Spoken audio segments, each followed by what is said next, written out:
2. That was a bit of a fun break.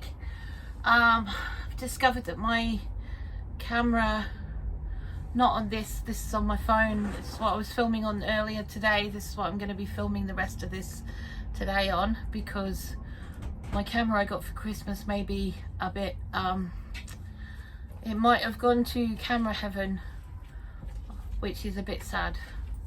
So okay, so we're going to start off with finishing off the cucumber bed and then getting kicked on to the tomato bed. Hi Bamba. Hi. How you doing? Concerned that wall's come out of its socket. It has come out of its socket a little bit, so we might have to do something about that.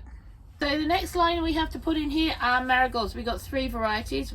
I think they're, one's a French one. So that's that one, French Petite Mixed. Then we've got African Keys Orange, and we've got African Crackerjack Mixed. The different colours. Yeah, kind of the colours, and the French ones are different to the African ones. Much difference? Same family. The African ones are a bit more puffy. But herb-wise, like flavour-wise. There is a difference when it comes down to medicine. Okay. But there isn't a difference when it comes down to much of else. Okay. They've all got edible petals. Yep. They all work to bring in the pollinators. Mm-hmm. They all stink like wetty butt farts. Oh, lovely. Yeah. Just what you want a greenhouse to smell. Yeah, they don't smell pretty. But, yeah, they're not attractive smell-wise, Okay. any of them. But they do a very good job. And they also put off snails, slugs. They don't like them. Okay, fair. So we like things that don't like those. But they also give enough stink off that the carrot fly don't like it either.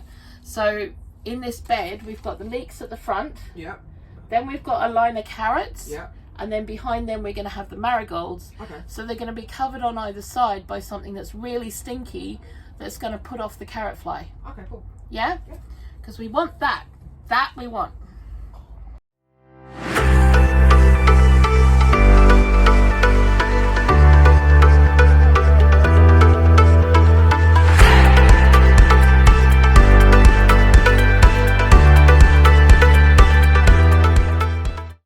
Marigolds done, and the next thing we have to do is bush beans. Bush beans? Yeah, bush beans. Okay.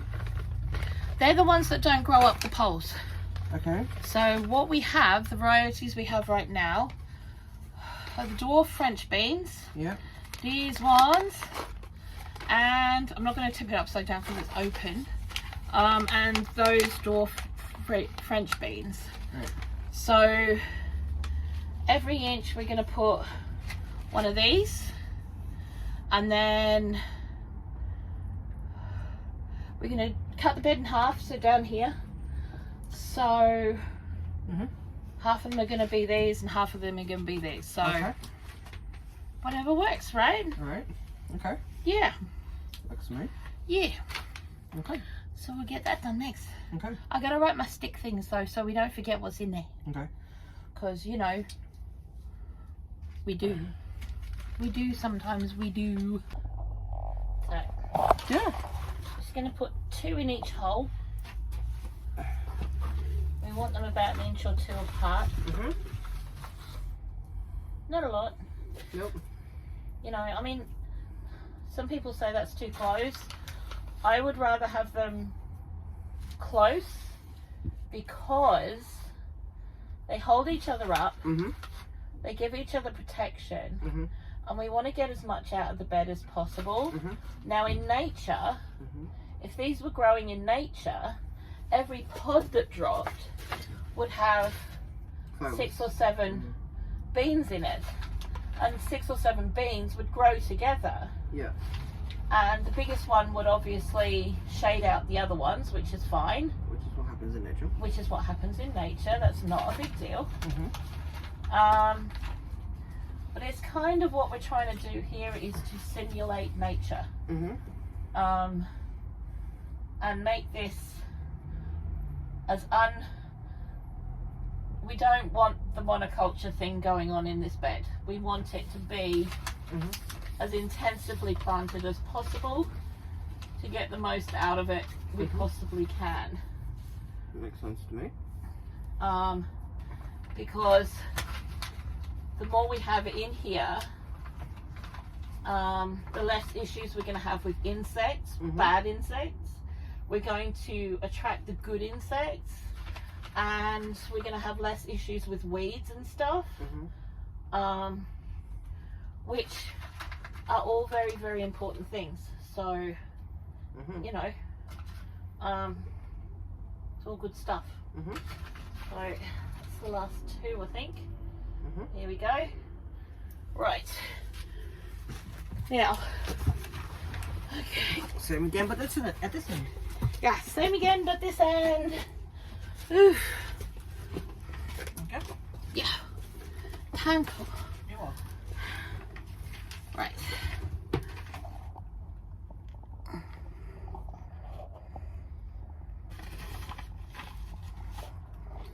Okay. Beans. Oh, they're pretty ones. They're really fancy. Okay. There you go. They're really pretty. I like them. They're very pretty. Okay. What did I put them back in there for? Because you need a hand to be able to put the holes, make the holes? Probably. Okay. So start down this end. Get a couple in there. Like I said, 2 in each hole, because the chances are that only one will pop up anyway. So no biggie. And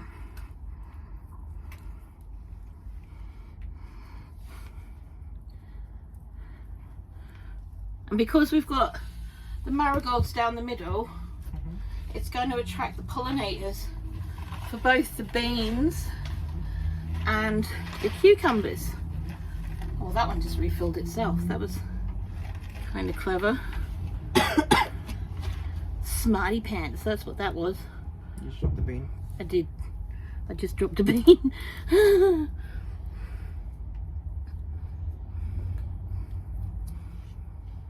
we go. The manure.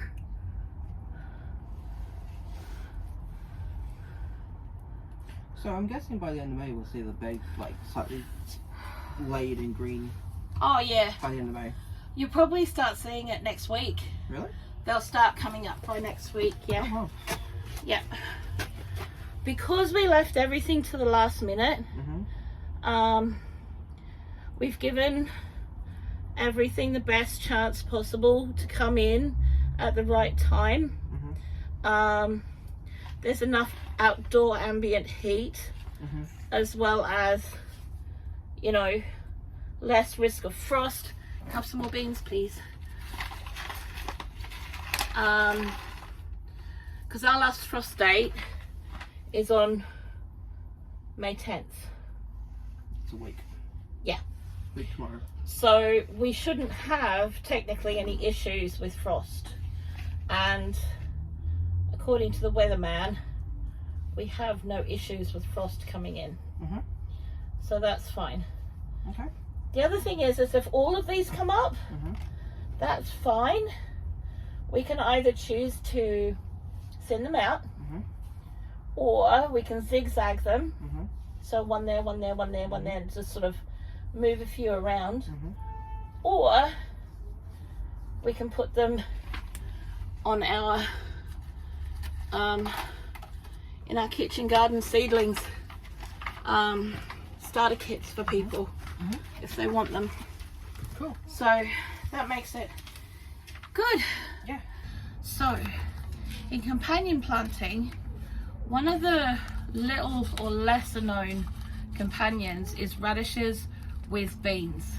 Now the radishes work to distract vine weevils, which is awesome. Vine weevils hate radishes. So what we're going to do is down the line of our beans is we're going to put a little row of different radishes. Okay. Yeah. Now if you're going to do pole beans or anything like that outside, rather than in a greenhouse situation, I would suggest putting 3 radish seeds around your beans. Okay. Yeah. Okay. But also they're not for growing the radish. You want to grow them out for the seeds, okay? Because what happens is that the vine weedles not only hate the taste, but they won't try and climb because they don't, it's just too difficult. It's a pain in the bum. Okay. Because they actually bush out really, really far. Okay. But the other thing is, the good part of that is we love radish pods, which are the little seed pods. Okay. And they make amazing pickles. So, yeah, I'm good with that. Okay. Yeah. Yeah. These seeds kind of look like random assortment of peppercorns. Let's have a look. Which ones are those? It's just the green ones that were there. Just the normal radishes, yeah? There was 2 packets of them. There we go. Now these are old radish seeds, so the chances are that they will bolt faster than they will come to bulb, which is fine. I don't have a problem with that. It's not something I'm worried about. Can you just pick me up the packet, darling, and I can show them? It's the Cherry Bell ones, those ones. As much as I love radishes, and I am a radishaholic. I will put my hands up because I am a radishaholic. I love the pods more. And radishes are still cheap enough to buy a packet of them that I'm not that bothered if we don't get bulbed up ones. Okay. Okay. So there we go. So we're just going to put these across. So these are basically, I'm growing these specifically for pest control. And we just happen to get a really nice harvest of radish pods at the same time. So that's cool. Yeah. Right. So we need to make a trench. I need to get up from here. We need to turn off the camera. There you go. Recording you putting the radish seed in. Okay, can I have some more radish seeds? Can you have some more radish seeds? You Yeah. can have an entire packet. Awesome!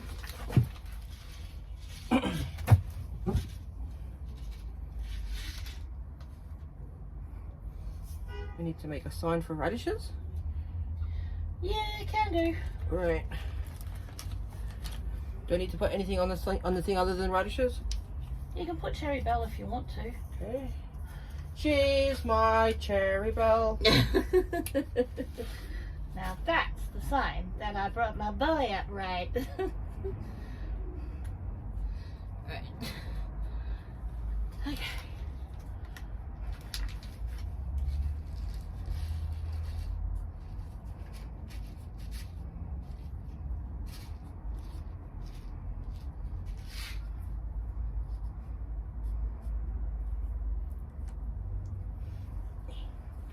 This one sign I'm gonna put there so people don't get confused that there's.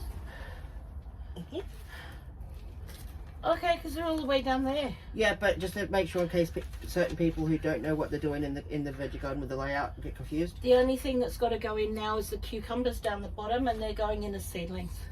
That's fine. Yeah. Can you finish that trench off down that end, please? Yep. And make it snappy. All right. Here. Yeah. Where my fingers are. Yeah. Are your fingers up? Yeah.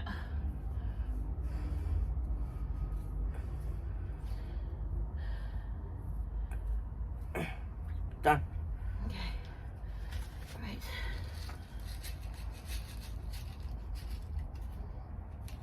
Alright, you need to move or Sorry. take the packet and finish the row.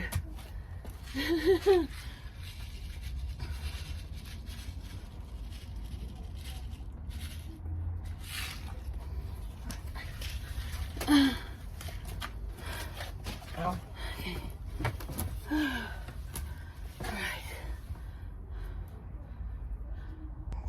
Okay, so now the cucumber bed is completely done, except for the cucumbers that need to go in when they're little seedlings, and they will go in as well. So what we have here all together is we have our Musselburgh leeks down the front, our line of carrots, our line of marigolds, a row of bush beans, a row of radishes, and then the cucumbers to go in when it's time.